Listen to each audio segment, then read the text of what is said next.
Okay, so the teaching for today, how to build a developed and civilized nation through responsibility. Responsibility before self, neighbor, land, and God. So how to build a civilized country through responsibility. Okay, here we go, Chris.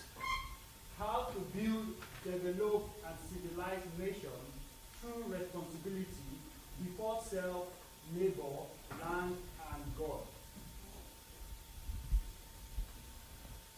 Okay. Genesis chapter 1, verse 26 to 28. I've never lived Genesis alone, eh? It's wonderful. I always dig in Genesis. Now, I'm sure you people know the reason, right? Because Genesis is the only perfect passage in the Bible. Genesis 1 and 2. Yeah, because those are the passages that were there before the sin came. And everything that follows, even in the New Testament, they are all attempts to repair what was damaged. So in Genesis chapter 1 and 2, you see the mind of God without any interference, without any damage, nothing to correct, without sin. This was before sin. This was before Satan even. So, and this was just God. So it's perfect, pure water. Pure water kind of. So I keep on saying things every day there. I keep on bringing out different topics from there. And because I'm a journalist and a writer too, so you are trained to put your thoughts concisely together, either in the beginning of the book, and then maybe, if you don't do it in the beginning, you do it at the end. But then the rest of the book is just explanation and things like that. But the real gist you put in the beginning. So I see that God is doing the same thing.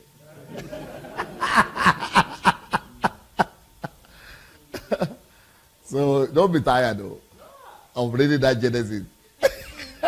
Because you started this last time. And we are still reading Genesis chapter 1. Okay, here we go. Genesis chapter 1, verse 26 to 28.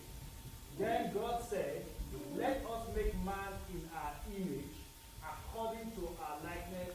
Let them have dominion over the fish of the sea, over the birds of the air, and over the cattle, over all the earth, and over every creeping thing that creeps on the earth." So God created man in his own image. In the image of God, he created him. Male and female, he created them. Then God blessed them, and God said to them, "Be fruitful and multiply. Fill the earth and subdue it. Have dominion over the fish of the sea, over the birds of the air, and over every living thing that moves on the earth." Jeremiah chapter 29, verse 19. "Thus says the Lord of hosts, Behold, I will send on them the sword, the famine, and the pestilence, and will make them like rotten figs that cannot be eaten. They are so bad." So now let me first of all start with Genesis and try to tell you what we are talking about here. Genesis chapter 1, you see, God said, "Let us make man in our own image." And immediately he goes ahead to say that let them have dominion over the fish of the sea, over the birds of the air, and over the cattle, over all the earth, and over every creeping thing that creeps on the earth. First of all, can we look at the comments? Is the volume good? Because normally they will complain. The volume is perfect. It's just this that we're struggling with a bit. But Okay. the was not too perfect. Thank God I asked the question. Huh? So without me asking the question, you let him read, and you have the impression that everything is okay. You know what I normally tell my office workers? If there are no problems, you are the problem. Don't be afraid of reporting the situation. Because you are trying to hide it so that Oga will not know, that the boss will not know that there is a problem. But that is a bigger problem. Because he's having an impression that everything is okay and it's going on, whereas everything is not okay. So it's better to stop and say, no, we're having a challenge now. This thing is not working. But then we have to start all over again because it was not working and nobody said anything. You know, I just felt like I should ask. You see. Because when I read the comments, I just begin to see that people are complaining. So we should always address issues. Yes, sir. So in my office, I tell people, if you cannot bring me, what is the problem you have in this way? What are the problems you are encountering? They say, everything is okay. I said, you are not needed and you are fired. Fired? I didn't do anything. I said, you did. What? He said, what you are doing, you are just going through the routine. You are just going to work. You are not solving any situation. There is no way you will be you are progressing, making progress, and without encountering challenges and problems. So if you are not having problems, it means you are my problem because you have become a full stop. You are not moving. It's not even a comma. You are a full stop. You have become, yes, because if you are moving forward, if you are advancing, if you are making progress, you will definitely be encountering problems. So if you say everything, yeah. if you say there is no problem, it means you yourself is that problem. You yourself is that problem. So you are not needed here, you are fired. Because you are the problem. You are not moving forward that way. That's what it means. You are not advancing. You are not seeing anything. Because they are definitely a problem, but you don't see them. And when you don't see them, it means that is a big crisis. Because whatever you don't see, is like somebody that says, I'm never sick. Then next day you heard he's dead. Yeah. Why? Because, he's having heart attack and he's having hemorrhage of the brain. He doesn't feel pain. I never feel any pain. I never feel sick. You just, because pain is good. Pain tells you what is wrong. It leads you to what. But when you say that no pain, no problem, I'm always perfect. Okay. Know that you will just fall down and die one day. You'll be surprised. I saw him yesterday. Well, that's the problem. Because so to be saying there are no problems, that everything is fine, that person is your problem. Mm-hmm.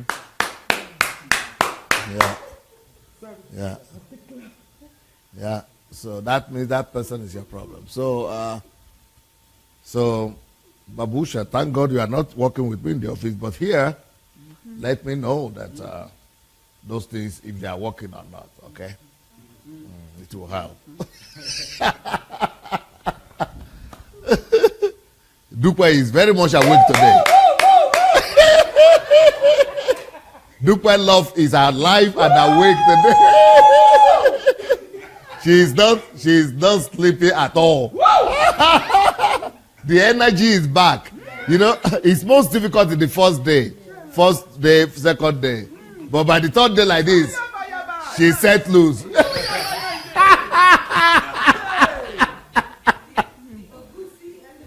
Okay, the egusi and the what? And the what there we go. Inyo, I think. The egusi and the inyo is working the wonders. Over time. Yeah.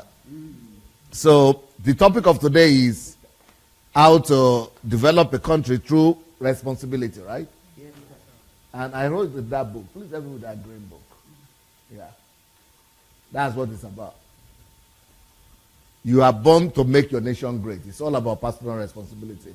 You individually, as an individual, taking responsibility to save a nation.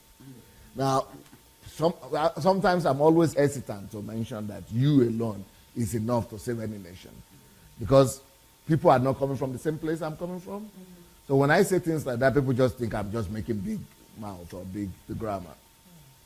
But in the real sense, if people are humble enough to receive new thoughts, to try to consider what I know and where I'm coming from, they will realize that it is actually easy. I am just an ordinary, because when I'm talking about myself, they think I'm because I'm Pastor Sunday. But I used to be just somebody, just like anybody else. So anybody else as well could take himself to that place where he will get to a place of taking responsibility for his own nation. Just like Livio is doing. Livio, is now working in the government and is becoming a politician in Holland, which is one of the most developed countries in Europe. But a year before now, Livio didn't want to leave. He wanted to die. We are going to hear your story again. Livio wanted to commit suicide. He wanted to die. He was in the psychiatric patient. He was, in the prison, in jail, carrying drugs. And now he's a star, a rising star in a nation. So, and he had never met me when he started becoming a politician. He just was listening to my messages, that's all. So what I'm saying is that now he's taking responsibility for the future and destiny of his country. Now, both as a pastor, as a Christian, and as politician. So what I'm saying, this book, you go, yes. You are born to make your nation great. Not me, not somebody else. You, Papa, you go. Yeah, you go. You in particular, yeah. That's what it means. You in particular, you are born to make your nation great. So not somebody else is born. You are. And that's what this book is about. It's how to change a nation through personal responsibility. How to change a nation through personal responsibility. So that's what that scripture is telling us.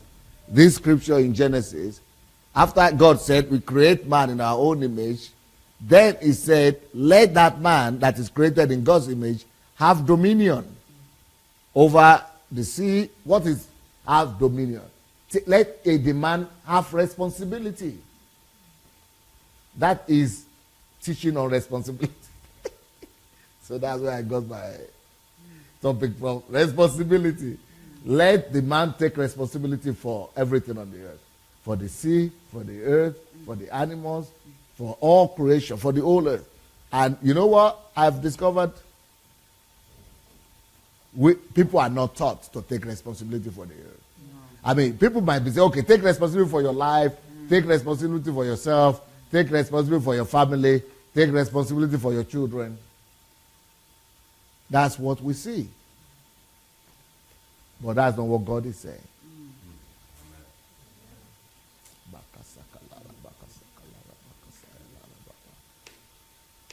Especially in America. That's the biggest, freest country in the world, the biggest democracy. But when you are in America, there is no country where you have gone to, I see people feeling so helpless. As if your decision cannot, as if you are nobody.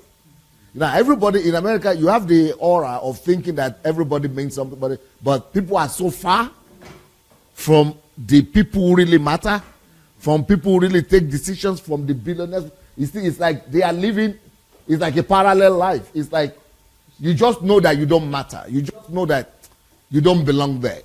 Especially you are not from Kennedy's family, you are not from Clinton's family, you are not from these other Bush's family. It's like those people exist and you exist.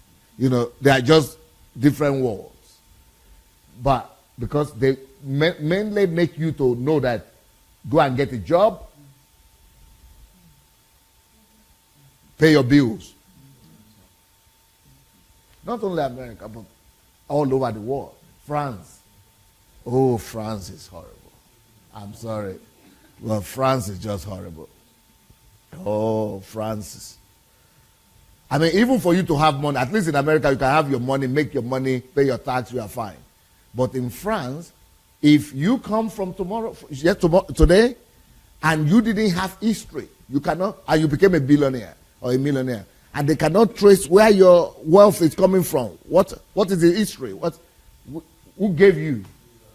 Yes. You will become a criminal. So, like in America, America is bragging itself, saying that the American dream, anybody can become everything, but not in France. If you don't have history, you don't have your family or your relatives, or You cannot just say you come and become anything. They become suspicious of you. Police, investigation, tax. Sweden too? Wow. Finland too? Sorry? You have to show where the money comes from. Wow. Canada Canada too. too? So the people who are comfortable with wealth in those countries are people who's really, it's like it is a country that is made up for your only, if you are not coming from a family that is already, forget, you will just be working. So what that creates in your mind is that you don't matter. The most important, the most you can do is to make survival for your family. To make your family, no, to be able to pay your bills. But that's not with the way God made us to be.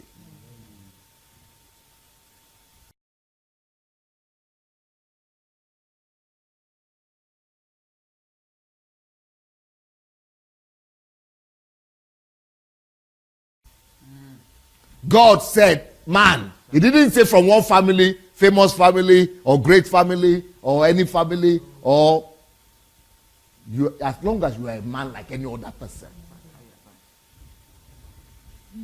As long as you are just a human being, my God. This is our God, this God. But the world has messed up his idea. The whole world system has just messed up his great dream for man.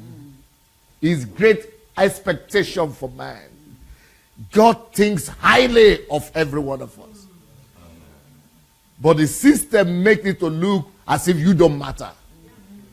But God, he doesn't even believe that anybody matters more than you. Every one of us matter to the utmost. So when he created man, he said, it doesn't matter what your name is, what your background is, you have the thing it takes to have dominion over all the earth. So he created them in his own image and said, hey, come on, time for you to dominate. Time for you to have dominion. Choose. Look, listen to your heart. Follow your heart and decide what area, what aspect of life do you like to have dominion in. Is it over the fish? Is it over the sea? Is it over the birds? Is it over the air? Is it over the cattle? Is it over the earth? Is it over all the earth?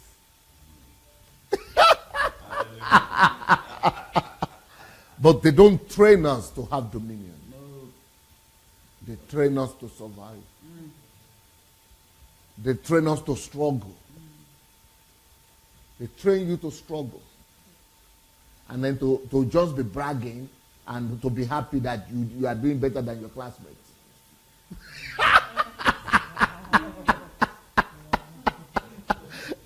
Or you are doing better than your neighbor. That's your bragging right.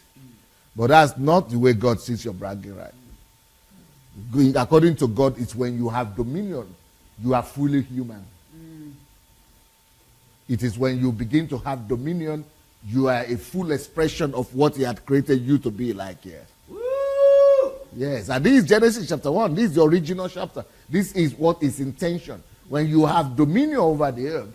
And that's why in our church here, we have developed the theology of spheres of influence.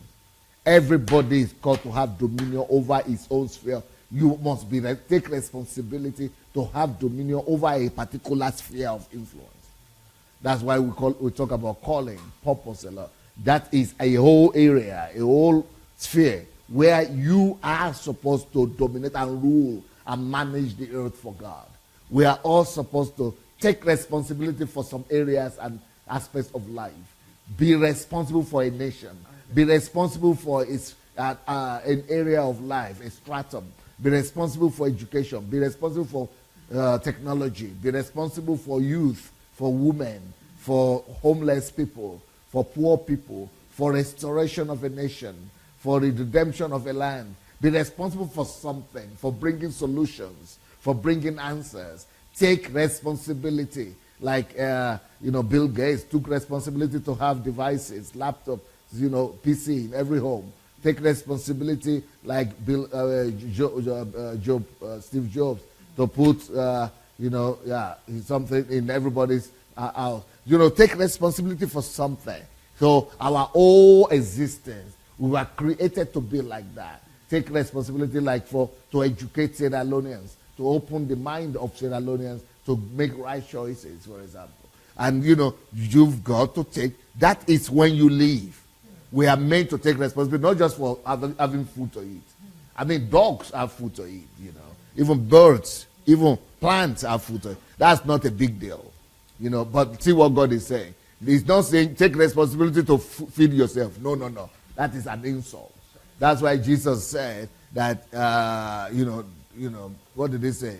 Worry not, or don't worry about what to eat, what to drink. No. It's the same thing here, because that's not what God told you in the beginning.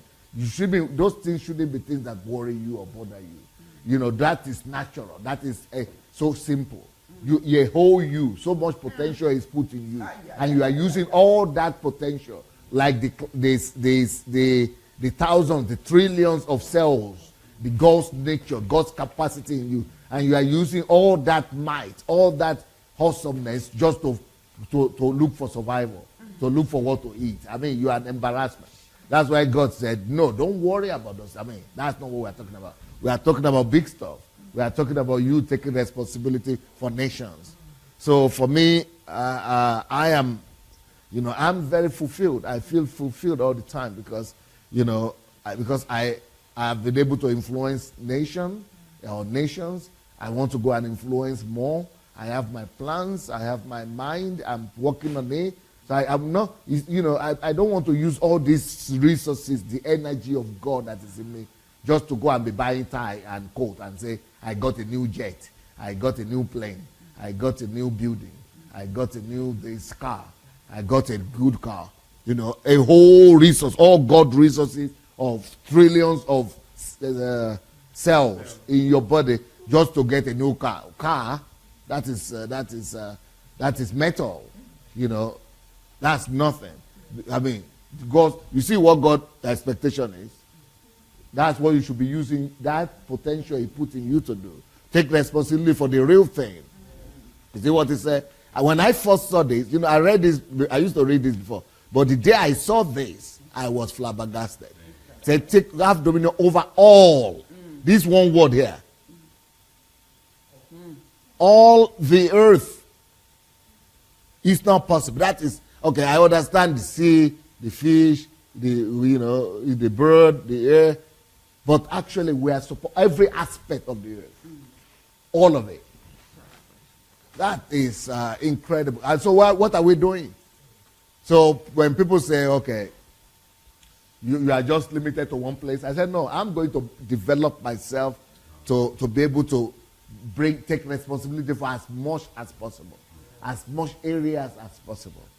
Because all the earth is not God's problem anymore. He has given you that ability. He has given you that authority. He has given you that dominion. Now it's your responsibility to respond or to reject it. And then when you keep on going, that other scripture that we read, you see that the whole earth is in mess. There is pestilence, there is famine, all this, there is sword, that's like a war, there is, hunger, there are disasters, there are rotten things all over, things are rotting, catastrophes everywhere, and you say you don't have anything to do. What's wrong with you? You are blind. God said take care of the whole earth, and all this rottenness is happening around you, and you say you are here. Then you are not here now. If you are here, take responsibility. I'm looking at Harry now, and you made a statement to me when I was talking to you on phone, on the internet. You said right now that a lot of young people like you, young Nigerian professionals, you call them middle class, everybody is running away to Canada or to the Western world, England, Canada, things like that. Because they have not been told that they are the ones to take care of the pestilence, of the famine, of the sword, of the wars. They are the ones to stop this thing. They are the ones to stop the hunger, the rottenness of the agriculture, the rottenness in politics, the rottenness in economy, all the disasters. He said he gave us dominion to manage the earth, take authority, manage the earth, manage the sea, the flights, anything. You are the one. You are not supposed to be running.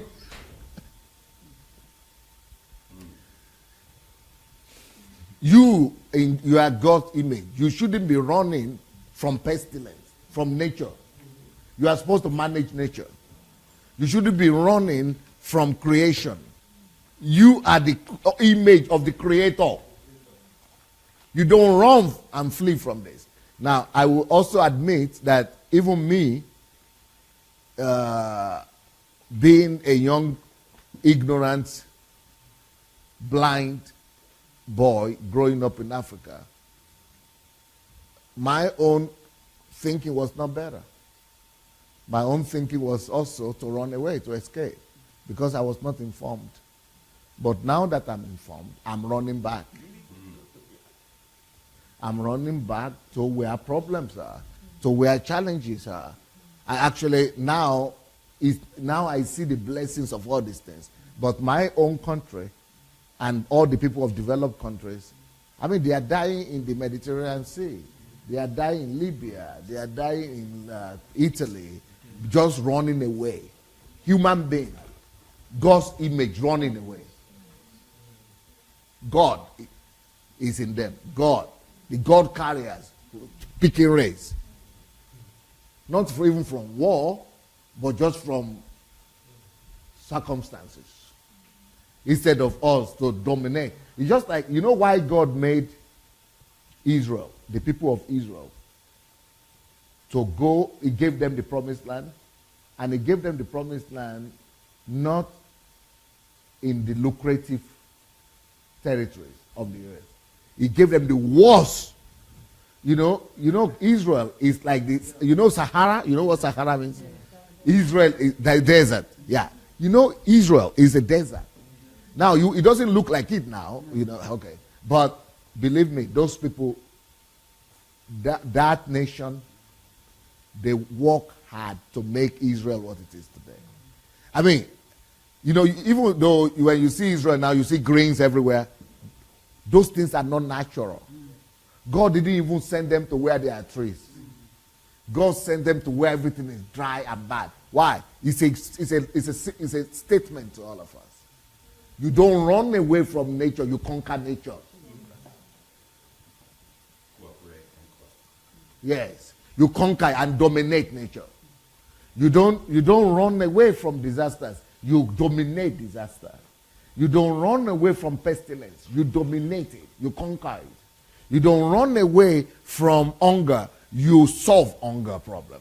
You don't run away from challenges, you are God's nature. So God intentionally did that for Israel. That I am with you, you are my people. So I'm not going to take you to, because when you read the Bible, the way Christians read the Bible today is that, oh, God said he was going to take them to a land where there is milk and honey. No honey was flowing there. They were going to cultivate that honey with their own hands. They were going to stay when there is nothing, to conquer the pestilence, to conquer the famine, and to make that dry land a land flowing with milk and honey. They were the ones to do it.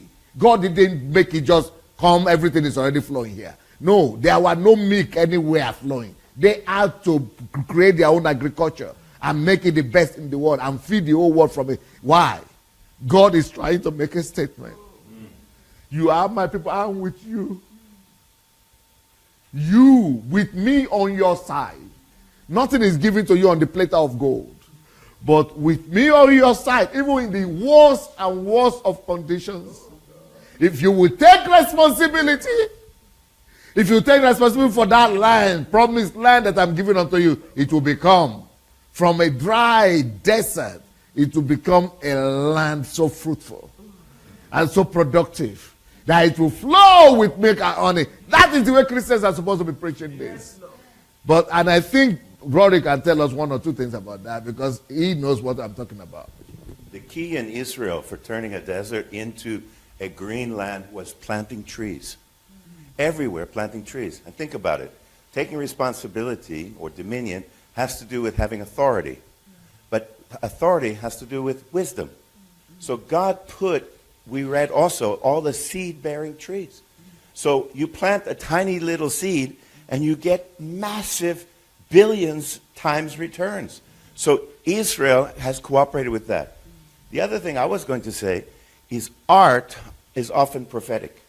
Before Obama was elected, first black president in America, which I had the privilege to prophesy to him when he was 14 he would be, there was a series on TV called 24 that prepared people for a black president. Do you know the first $1 billion film that has ever been released happened only a month ago in New York? And it was called Black Panther. And that's what the militant organization was named after, a superhero named Black Panther. But do you know what makes him super? Technology. And this is what the Lord is saying, because that movie ends. At the end of that movie, I could not stop thinking about my friend here and about you, who will change the world from Nigeria. Because what he says in the United Nations, the Black Panther King, is we will share what we have been given of technology that will change the world. And this is prophetic, my friends. This is prophetic.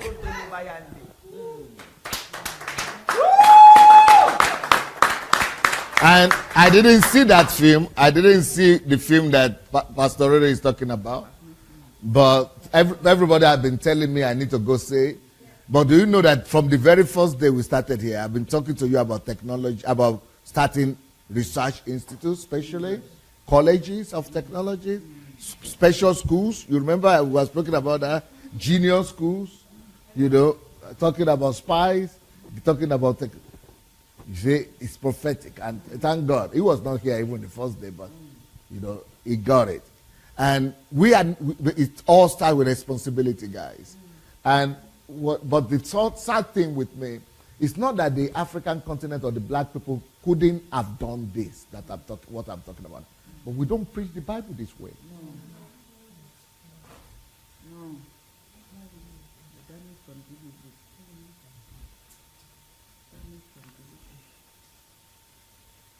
But we always add Bible for a lot, you know, for hundreds of years now. We've been having this same Bible. It has always been now somewhere in the house. Everybody, and you know, if you see the way Africans carry Bible, different sizes. Yeah, they honor it, and they respect it, and they have hope in it. But if you are not being taught, this Genesis thing, this one, every African can quote it to you.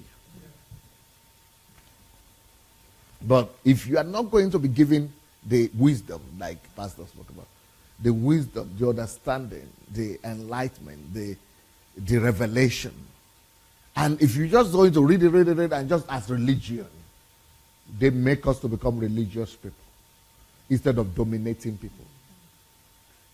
Now we are running away instead of taking responsibility, because they have not taught us that aspect of God, that aspect of the Word of God. So we are running away everywhere. But it says that's why I had to write the book. How to change a nation through personal responsibility. God doesn't expect you to survive. And Jesus continued it. That's why he said, don't worry. Please don't worry. Don't even bother about what to eat. You are not here to survive, because life is more than this thing. So why should life be more than that thing? Because life is for this. Look. Have dominion over the sea. What does that mean, have dominion over the sea? Conquer the sea world. Build submarines. Build airliners. Ship. Conquer the world of the sea. And right now in my country, no college, no university is being charged with the mandate of conquering the sea.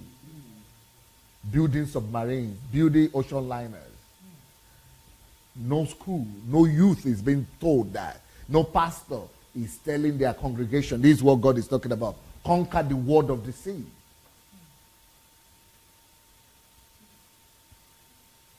And we are reading the same Bible, and it's written there, black and white. Then conquer the world of the inhabitants of the sea. Because he's talking about all the fish, all kind of things that inhabit the sea. So it's one thing to conquer the sea itself, and it's another thing to conquer the inhabitants, to study all the things. That is what education is supposed to be about. But with somebody needs to be told to take responsibility.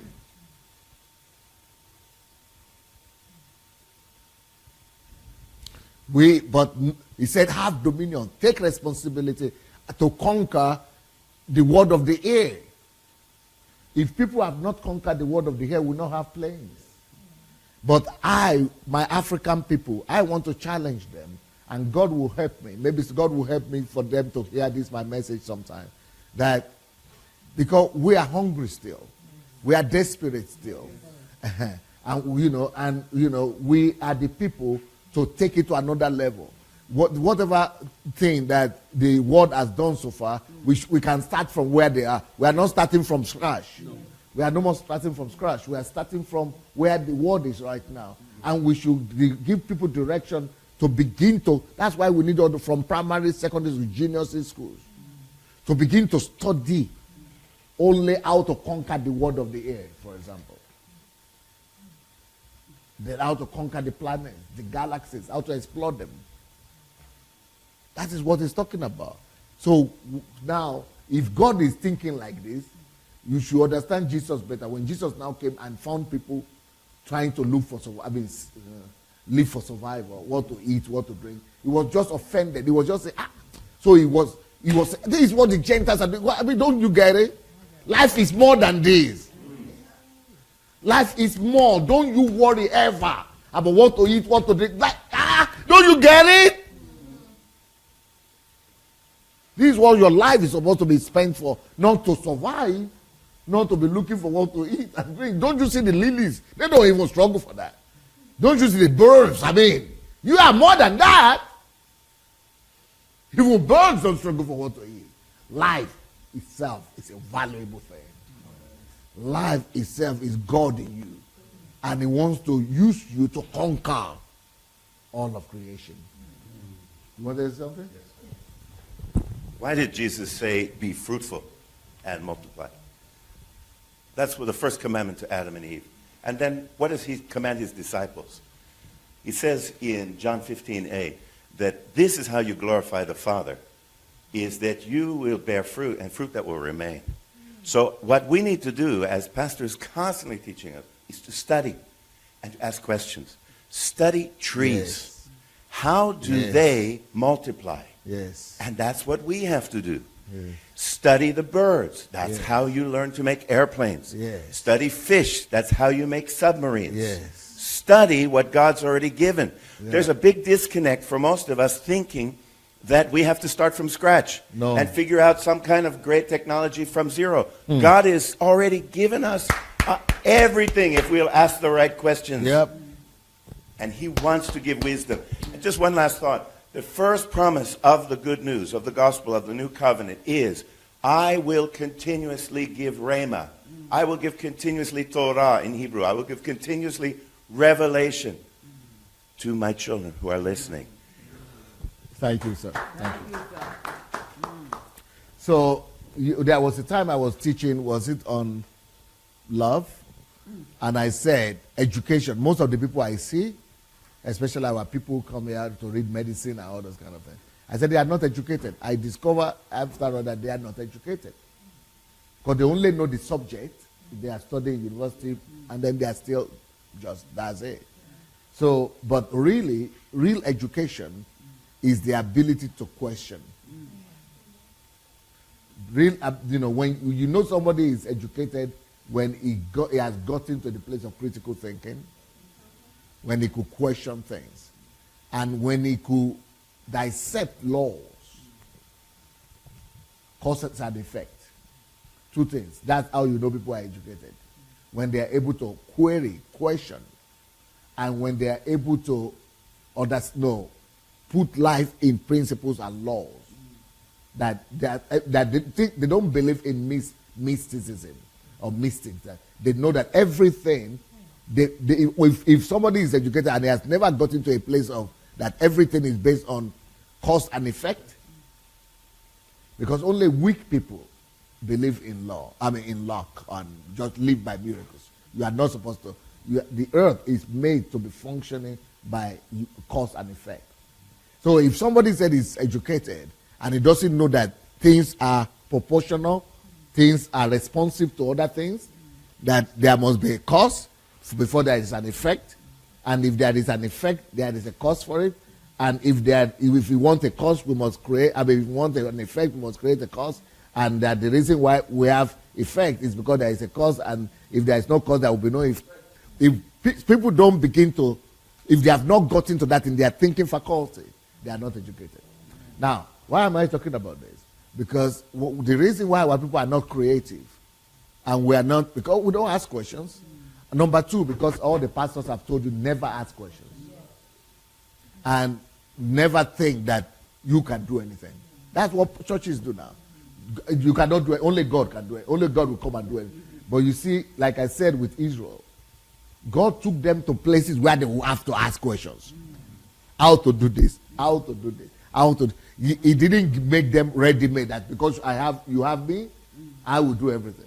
But if you go to a church in Nigeria now and say, I plan to do this, they will say you are too, either you are proud, or they will quote a scripture that lean not on their own. Yeah. Something like that. They will tell you that no, you are leaning on your own understanding. Don't think at all. God will do it.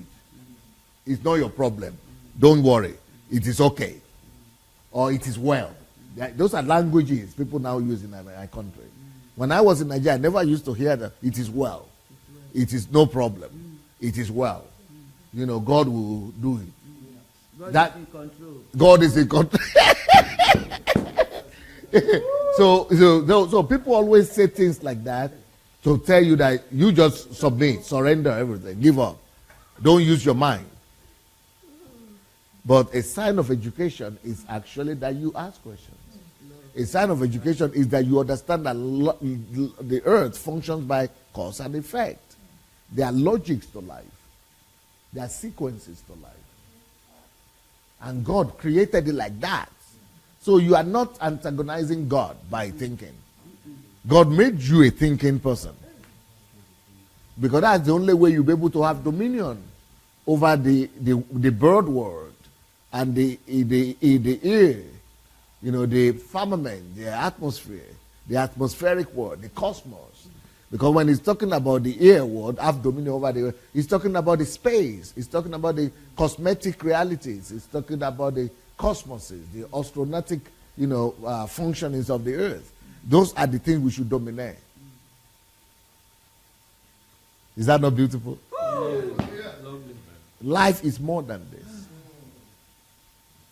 I mean, I see a lot of Nigerians who are studying IT, and they are good in IT, but you know what they're doing? They're just getting good salary. They are measuring their success by their promotion and by how much they make. I said, you have just wasted it. Because you are supposed to measure your success by your domination, by your discoveries. But they measure their progress by their salary. So you are not even, so the idea of dominating doesn't even come, doesn't even arise at all. Because they are thinking of salary, and after salary, car, house, I'm better than my neighbor. But they are supposed to actually measure their life by the dominion, by the domination of God they are bringing. Life is more than this. Because if you are still measuring your life by salary and by house, car, it's still the same thing as what to eat and what to drink. Because when Jesus is talking about what to drink and what to eat, he's not just talking about food. He's talking about all this. Yeah. Those are two small things. But he said life is more than this. I mean, have dominion, change the world. That's what life is supposed to be about. So that is, you are born to make your nation great. And I'm sure people will not be buying this book. You know why? Because this is too much for people. It's too much. That I'm born to make my no, that's not for me. That's not for me. It's too big. You are born to make your nation great. Maybe for somebody. I need to eat. I need to survive. They would rather go and look for something. Yeah, how to fry bread and butter. Do you have a book here on bread and butter? On how to get a job? So, so I thought I should just explain that a little bit for you before we continue. Let's continue. One of the most significant truths in national development can be defined in one word: responsibility. Okay, stop. Let's hear the way Livio came to this. Livio, if you don't mind, can I invite you to hear this way you came to a place of taking responsibility for politics in your country and for your country in general? Let's hear Livio's story. Put on the light. Yes. Well, thank you, Pastor Sunday. As Pastor Sunday already told you, I hadn't met him before I became a politician, but it's all because of the teachings he's been pouring into me on the internet.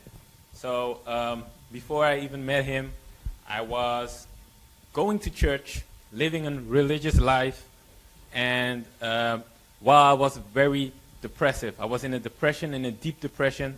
When I went to the doctor, they told me you either need medication or a psychiatrist, but the condition you're at, it's too deep, because it was 9 years that I was dealing with the depression every day. So the first time I met the psychologist, he said that you're still alive is a miracle. Like, after 9 years, all the things that I've been through. Are you serious? Yeah, right away you need a psychiatrist, they said. And the first thing I thought was, I need to go to church and ask them for help. So I went to the church, several churches I went to, but eventually I went to the biggest church of Holland and the most successful church of Holland, thinking they would help me. And the only thing they said to me was, pray. Pray, and don't take medication. Ooh. And basically, we don't have time for you. I went to one of the apostles' workers, and he told me, I have 400 people under me. I don't have the time for you. And I said, I'm dealing with stuff. I'm thinking about killing myself. I told him that, and he said, don't take medication, and God will help you. So, and prior to that, I was living a life of a criminal. I was going from country to country, smuggling drugs in my stomach.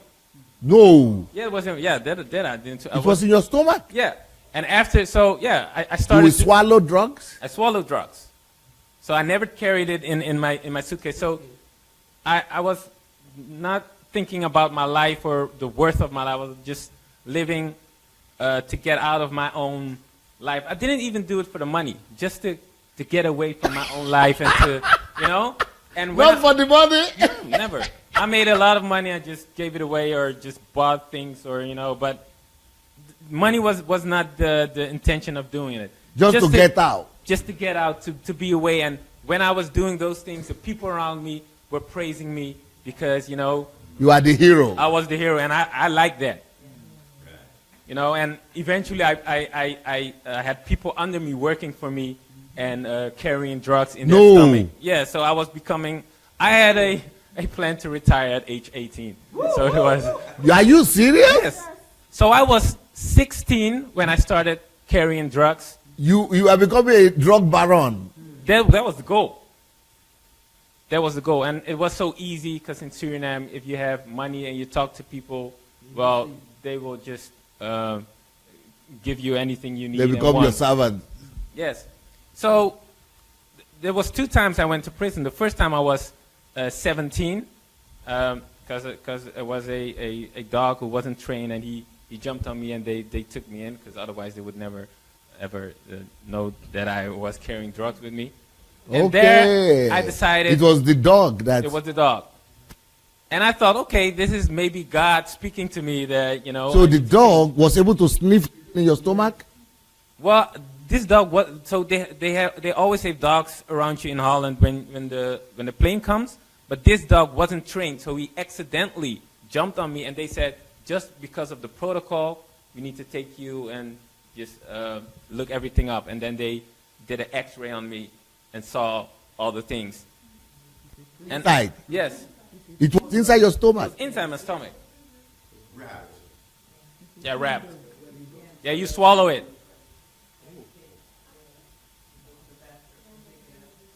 And I can remember that, because right away they say you're a time bomb, ticking time bomb. And the doctor was talking to me like, don't you care about your life? I was like, no. If I die, I die. I don't care. But it's not worth the money. I said, I'm not doing it for the money. So, yeah, really. Yeah, he's astonished. And many people are. And, yeah, well, in prison, they made me go to school. I had my high school diploma. I signed it in prison. And yeah. You finished high school in prison? Yes. And there I decided to go to church. And I did all the religious activities. I prayed.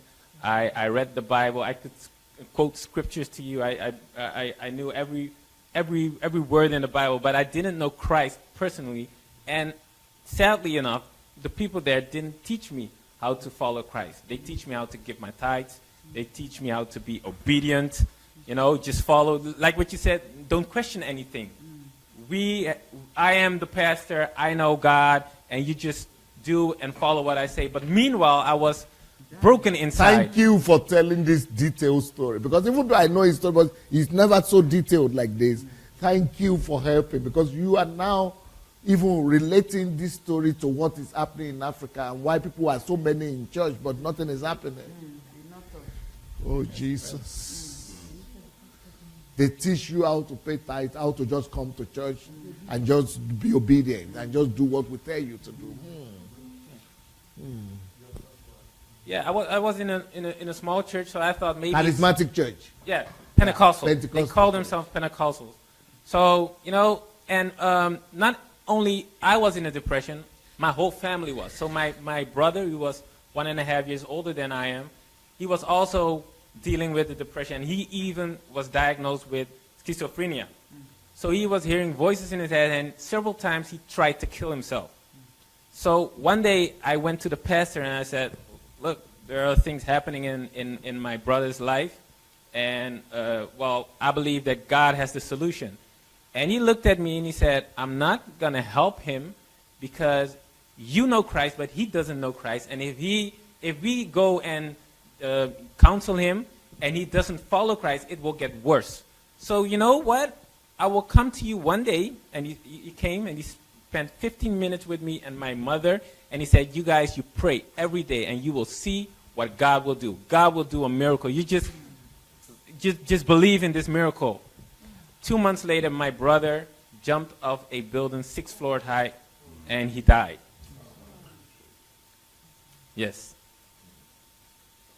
And there I was. Because like, churches, they just have a cliche. Yes. They just have, the normal routine advice. Just come to church. Just pray. Just read the Bible. That's all. Yeah. And the pastor didn't even came to the funeral. He was No. on a missionary trip, and he sent someone else to say hi. Wow. And after that, you can imagine that I didn't go to that church anymore. So after that, I decided, okay, you know, the solution must be in church. So I went to the biggest church of all, and there they said, we don't have time for you. So I was like done with church. And I also thought, if these are the representatives of Christ, you know, I don't know if I want to follow Christ in this way, if these are the people who are the representatives of Christ. So after that, I went into criminal activities again, this time planning to retire at age 21. So I made plans, and I had several people working for me and smuggling drugs from Suriname to Holland at this time, and sometimes I did it myself. So the last time I went from Suriname to Aruba trying to go to the United States, and there the United Customs helped me. United States Customs? Yeah. They helped me in Aruba, saying like, you know, the way you look, we think that, you know, you're traveling a lot and you look nice and stuff, but we think you have how to call it? What's the English name for it? Drugs? Drugs in your stomach. So they did an X-ray there, and this time I was in prison in Aruba, and they held me there for 9 months, which is, I'm glad they helped me at Aruba, because they said if we would have brought you to the United States, it would be worse for you. So, and in... Not 9 months. Yes. But these 9 months were terrible for me because, this was the first time I really experienced prison. Because in Holland, it's really developed. I didn't feel like I was in a prison. It was like a hotel. They brought me outside, They said, if you want to run away, just run. We will find you someday.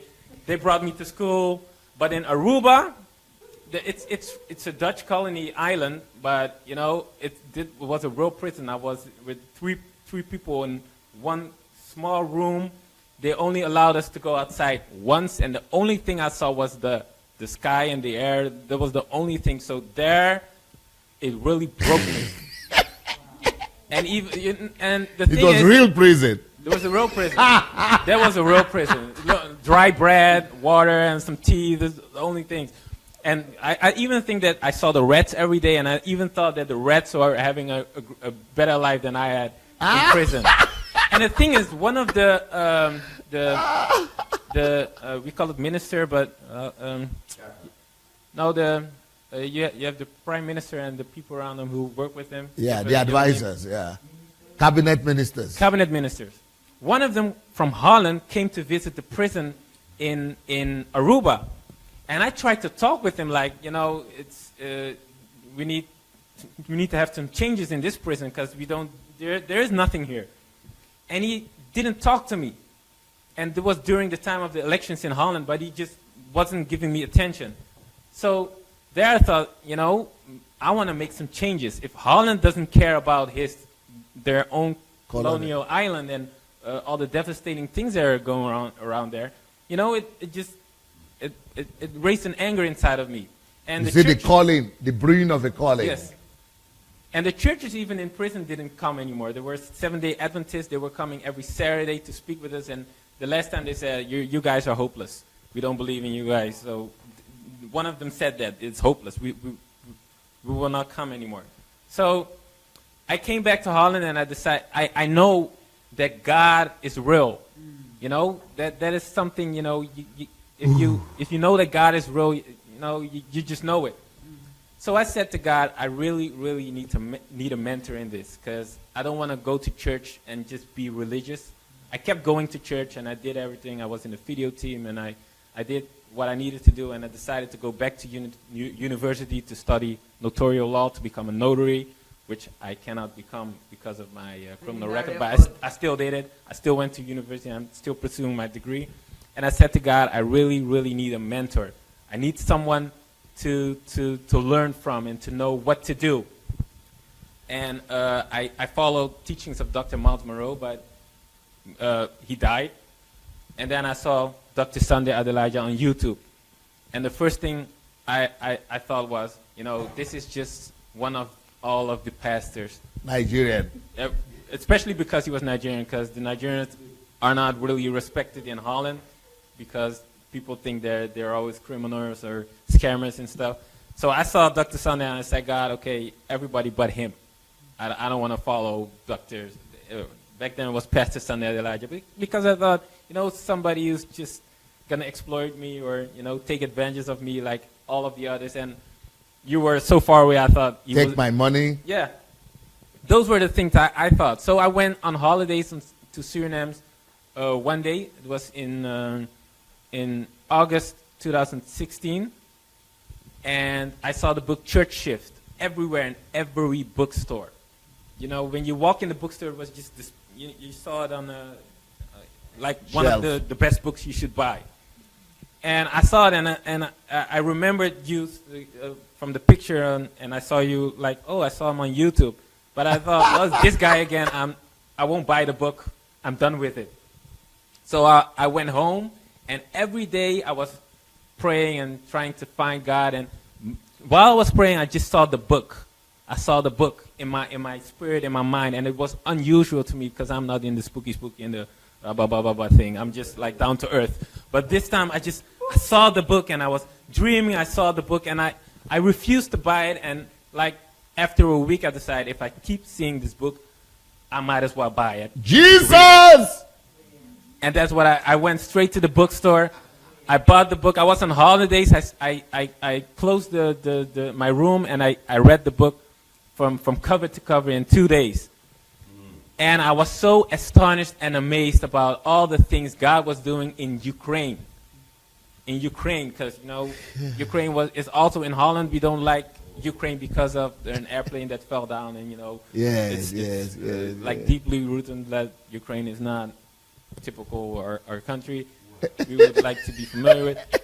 But, you know, all the things that a Nigerian man was doing, and the love. It doesn't matter that he's Nigerian anymore. It's the love and the kingdom values he's giving back to people. And I said, Lord, this is what I want.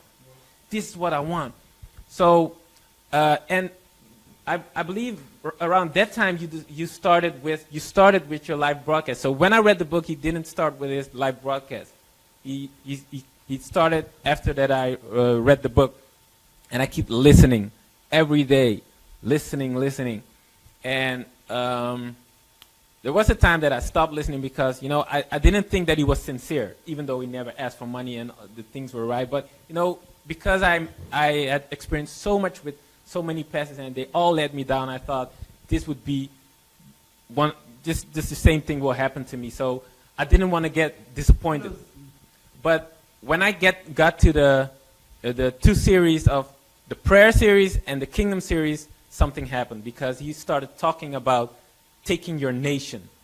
And a nation is not only a country, but it's your area of influence. And then he said, you know, if you want to go into politics, you just you just go to the party, you go and you speak about the things, and you take dominion of it. And something happened inside of me. I got so excited about going into politics, so I just registered at a political party, and I attended all the meetings for, I guess, 6 months or so, while I was listening to the Kingdom series, the prayer series, and, you know, all those things that he was saying about bringing righteousness back to society, bringing love back to society, talking with people, solving problems. I was talking with the people about those things. I was debating about those things. With the politicians? Yes, with the politicians. And just the youth. And they don't have answers. They just talk about technical things, but they don't know the solution. So when you begin to talk about it, they want to listen. Wow. Yes. Where are you coming And from? everybody was amazed.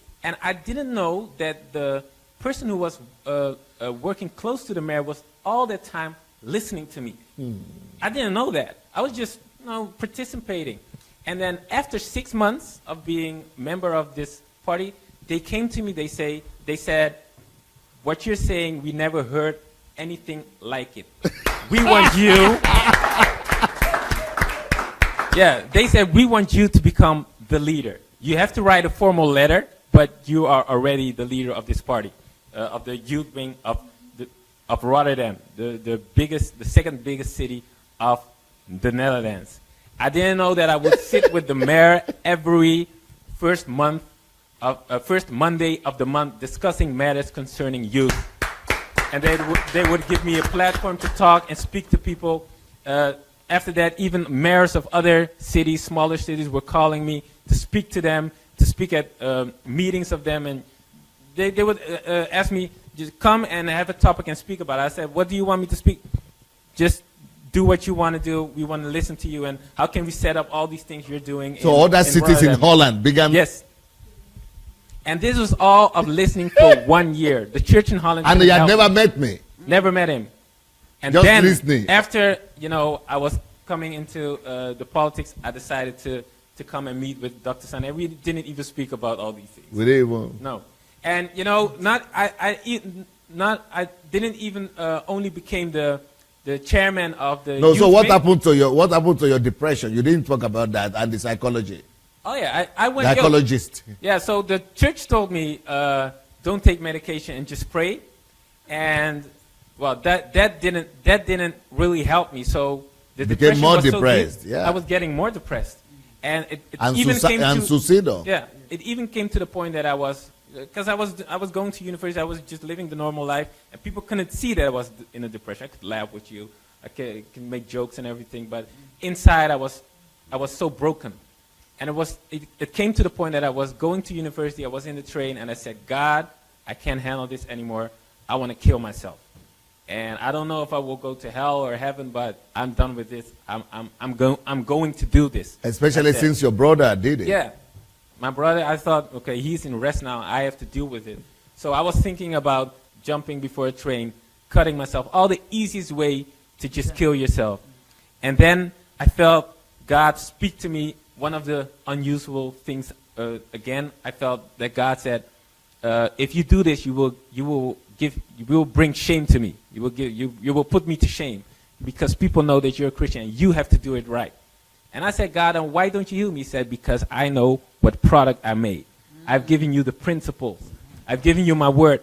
And there was God speaking to me. And then I heard Dr. Sunday say the same things when we had the personal talk. Yeah. That you said you just follow the principles. So I was looking for all the answers, how to get out of the depression. So I had to go to work and, take action.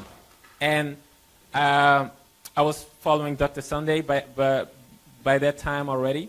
So I saw the Dr. Sunday show, and one person asked a question, how to deal with depression, and he just answered it simply. He said, oh, you should go to a psychiatrist. You need professional help. And it was so basic and elementary, but to me, I was like, no, you need to go to church and get the healing. And I know that God can heal you like that.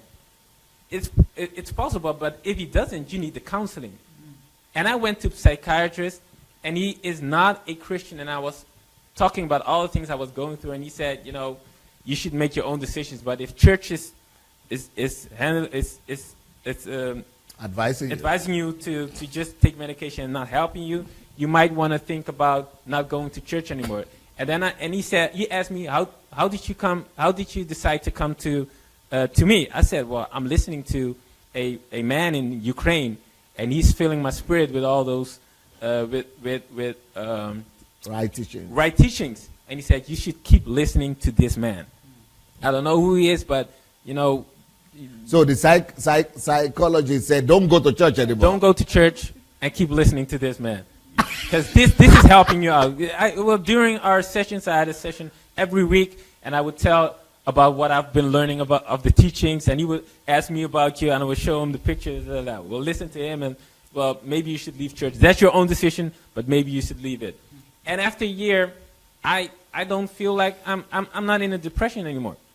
I came out of it completely. And I was dealing with it for 9 years.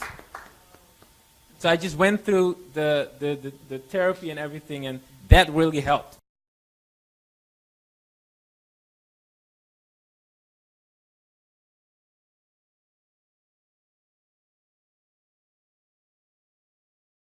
You ready? Yeah. All right, here we go. One of the most significant truths in national development can be defined in one word: responsibility. Right.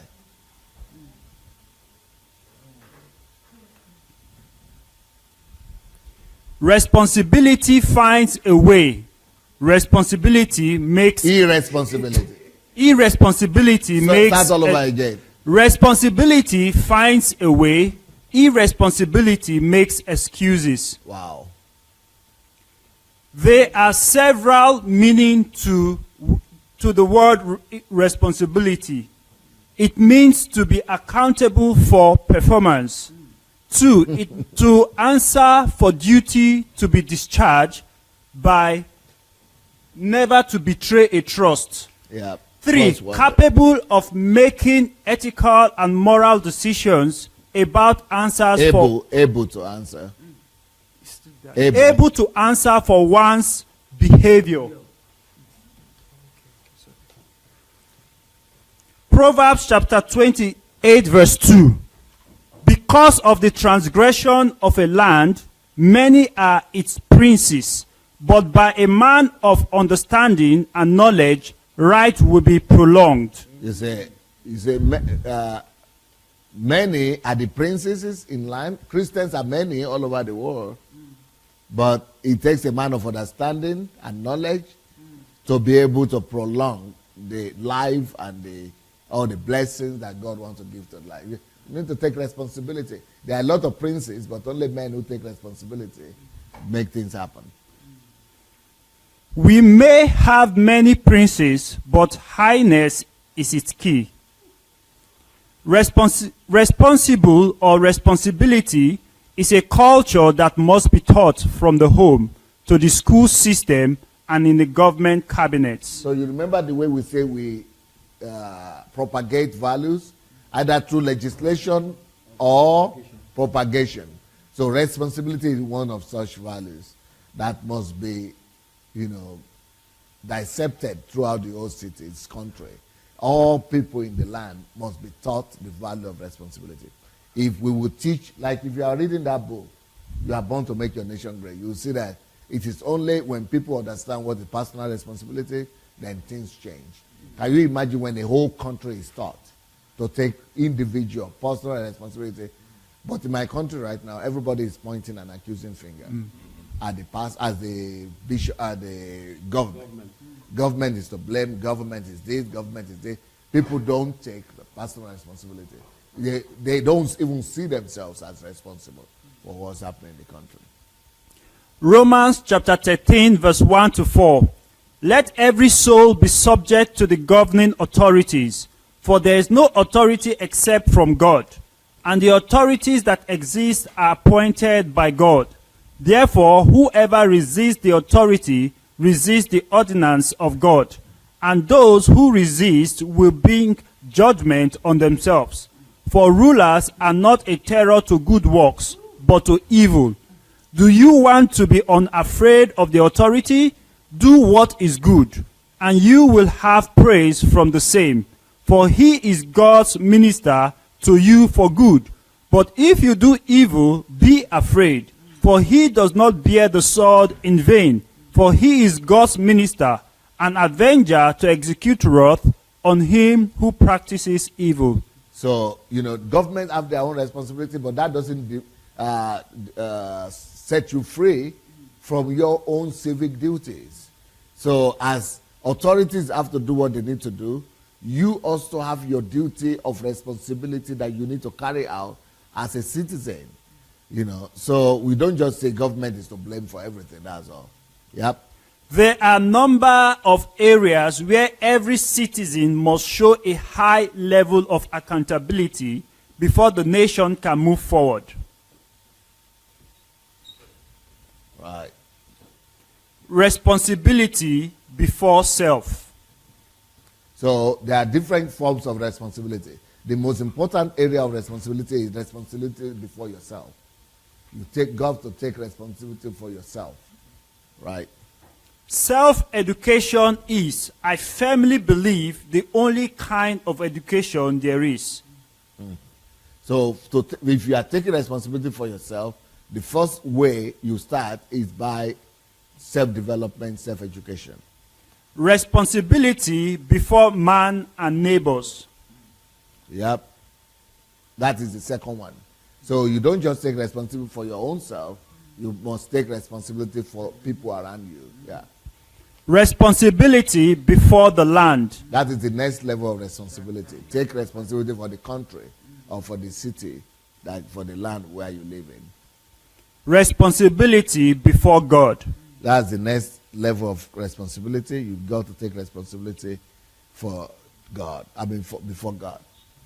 Every citizen must know he and only he alone is responsible for his actions, not the government, not his parents, not any other person. Yep. Ezekiel chapter 18 verse 4. Behold, all souls are mine. The soul of the Father as well as the soul of the Son is mine. The soul who sins shall die. Yeah.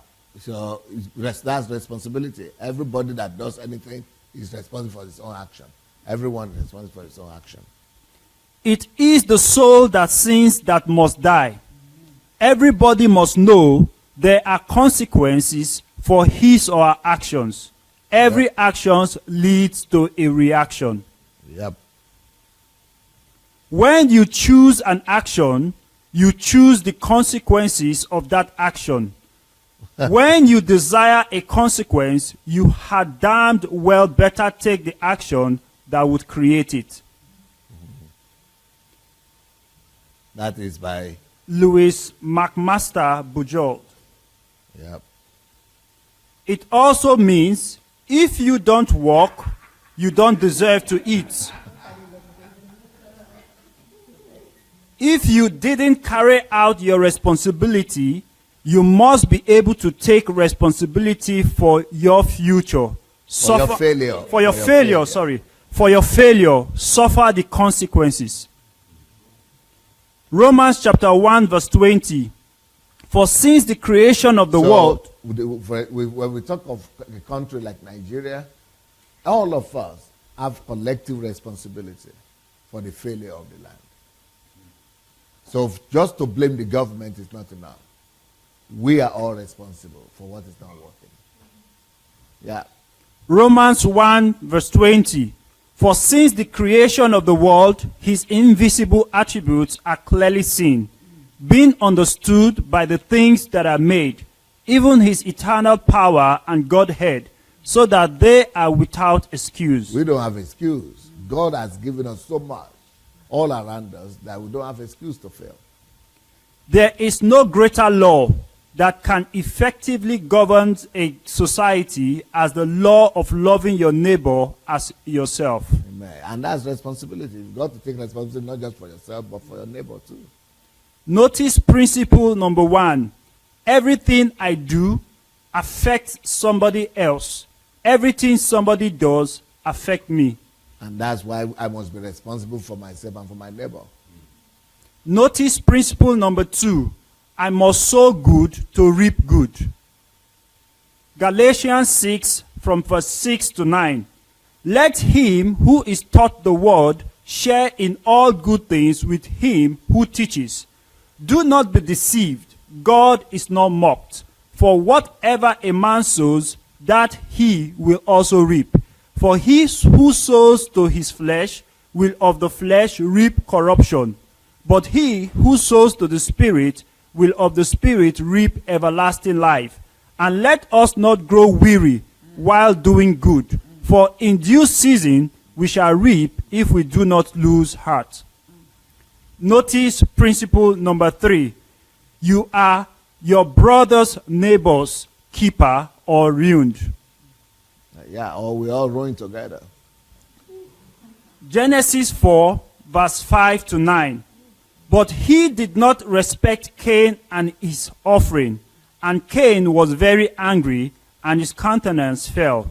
So the Lord said to Cain, why are you angry? And why has your countenance fallen? If you do well, will you not be accepted? And if you do not do well, sin lies at the door, and its desire is for you, but you shall rule over it. Now Cain talked with Abel his brother, and it came to pass, when they were in the field, that Cain rose up against Abel his brother and killed him.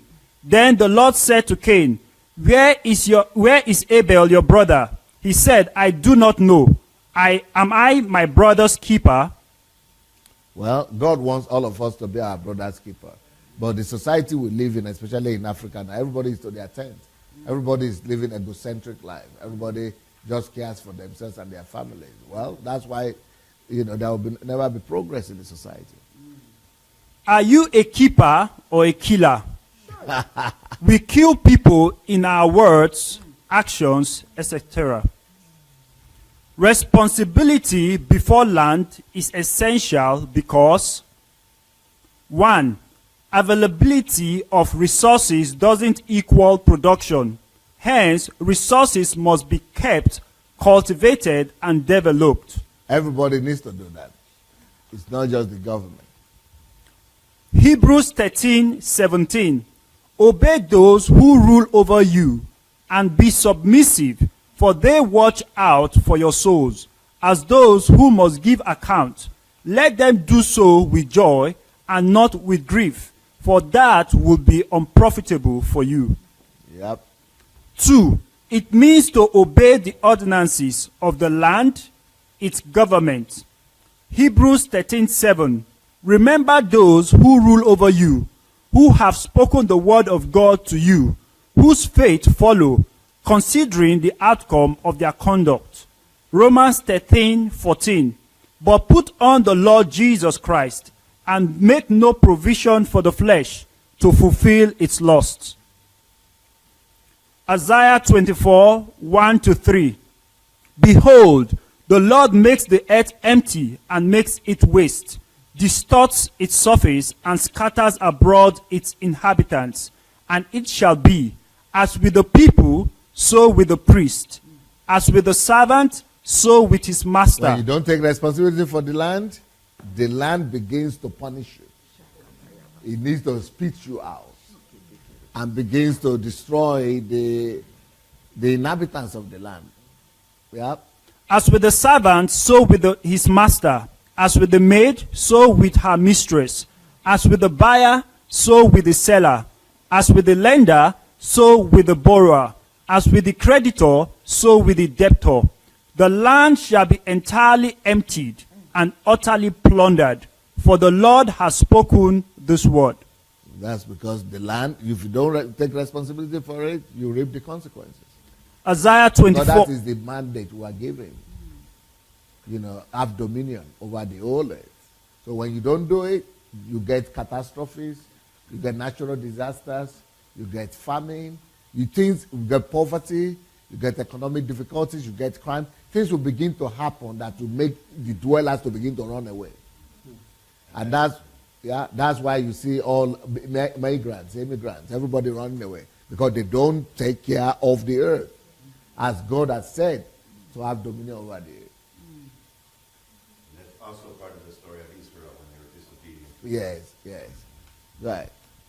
Isaiah 24, 4-6. The earth mourns and fades away.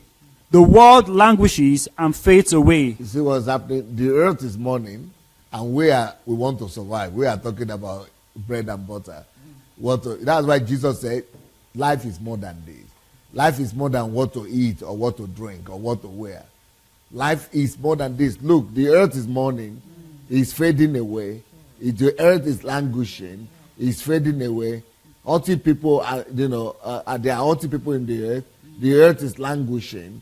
The earth is defiled. Is defiling its inhabitants or transgression. All these things are happening, and you are thinking of what to eat. When God gave you authority and mandate to manage the earth, to manage all these things, to be a co-creator with God, to be the image and likeness of God, and you are just walking, going to Uncle Sam to survive. When there are children who cannot go to school, when there are pregnant women who don't even have to deliver, and you are just saying you just want to survive. I mean, what a waste. And God give the resources into you, put it in you to manage the earth, to have total dominion on the earth. Please. The earth mourns and fades away. Why that is happening? Where are you? What are you doing? You are surviving? Yep. The earth mourns and fades away. The world languishes and fades away. The haughty people of the earth languish. Yeah. Yep. The earth is also defiled under its inhabitants, because they have transgressed the laws, changed the ordinance, broken the everlasting covenant. Therefore the curse has devoured the earth, and those who dwell in it are desolate. Therefore the inhabitants of the earth are burned, and few men are left. You see? Somebody needs to take responsibility for these things. It's about responsibility. God is looking for people who will use their God-given mandates and take responsibility. Yep. 3. It means hot to defile the law of the nature. It means not to defile the law of the nature too. Hosea 4, 1-3. Hear the word of the Lord, you children of Israel. For the Lord brings a charge against the inhabitants of the land. There is no truth or mercy or knowledge of God in the land. That's what will heal it. Somebody needs to bring that back. Take responsibility.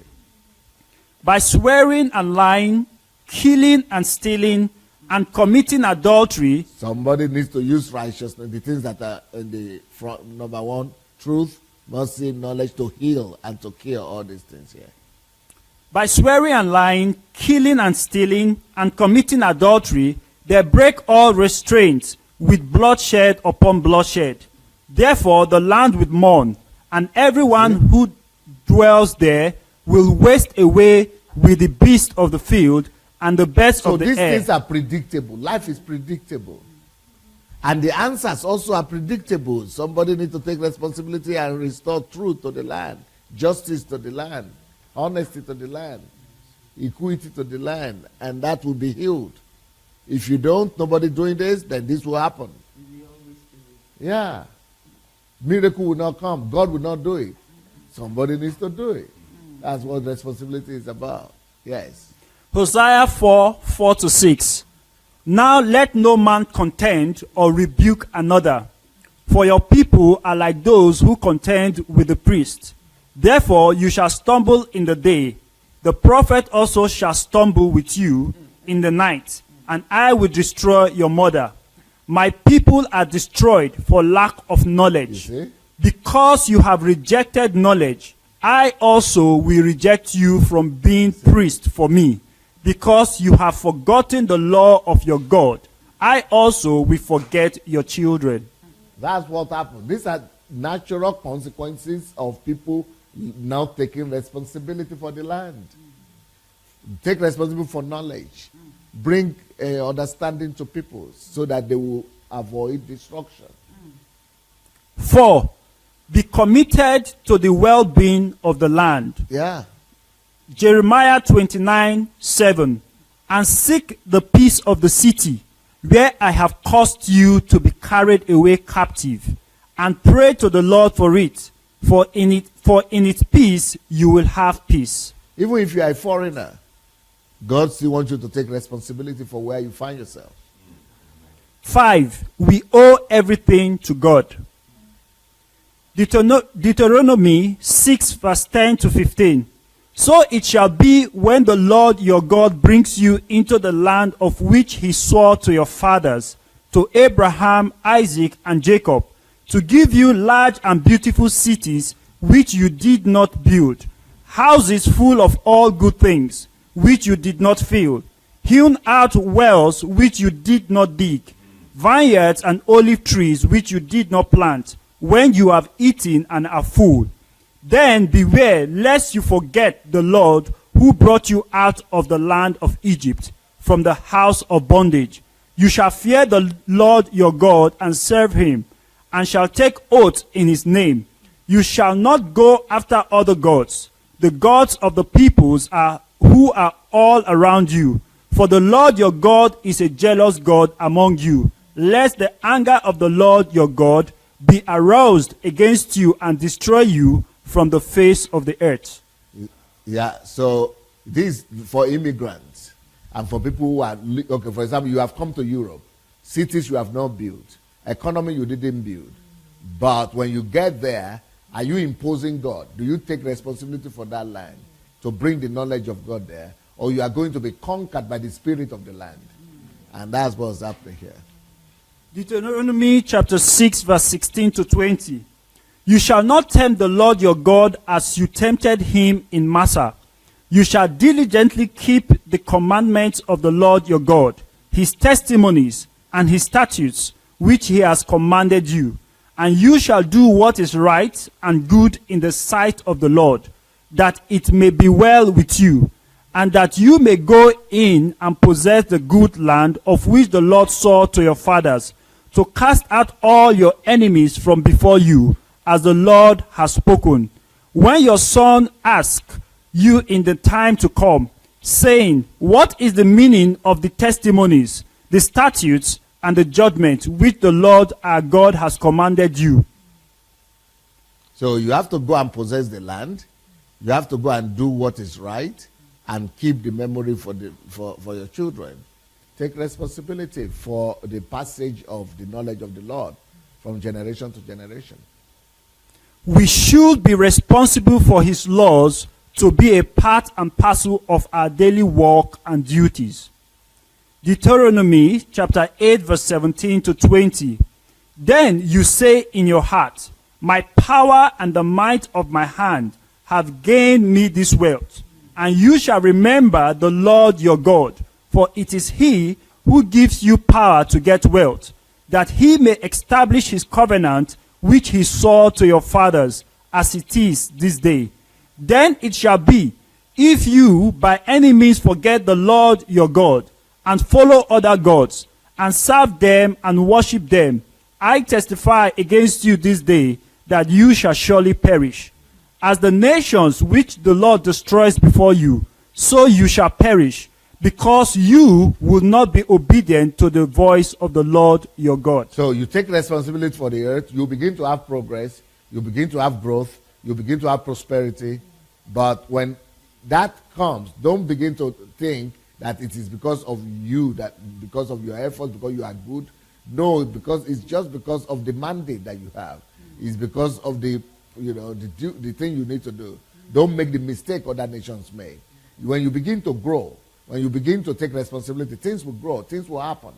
But always remain humble under the will of God. Yeah. Curse comes upon any land that despises his creator. Yeah, so when things begin to come for you, don't despise. Because that's what has happened in Europe and America.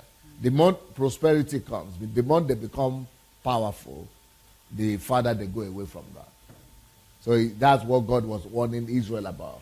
If things will work for you, the principles are there. The principles will work for you, especially when you begin to take responsibility. But if you begin to grow, to get the results, don't begin to credit yourself. Always remain humble before God. If you realize your responsibility, you will realize your destiny. Deuteronomy 8 verse 17 to 18. Then you say in your heart, my power and the might of my hand have gained me this wealth. And that's the greatest danger with results. Because you will have results. When you begin to take responsibility for areas of life, like God said, you will have results. But these are the dangers you have to be careful of. And you shall remember the Lord your God, for it is he who gives you power to get wealth, that he may establish his covenant, which he swore to your fathers, as it is this day. The price of greatness is responsibility, by Winston Churchill. Okay. They said my time is over, but we managed to finish the topic.